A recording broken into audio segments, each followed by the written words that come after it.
Radio कहला TV कहला 20 लाख लोक होइछिन जगन्नाथ बड़दान में।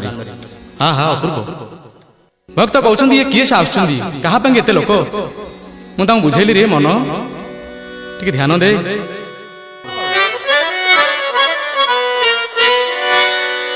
जन समुद्र रे लहड़ी आसुछि माळ माळ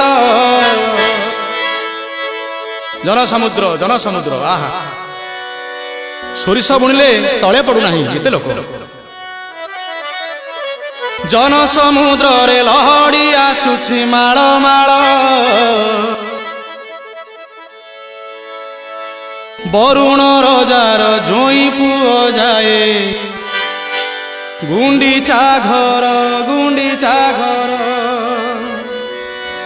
पुण्य लहड़ी रे नाव भासुची जोई नंदी घोष नावे बसिची।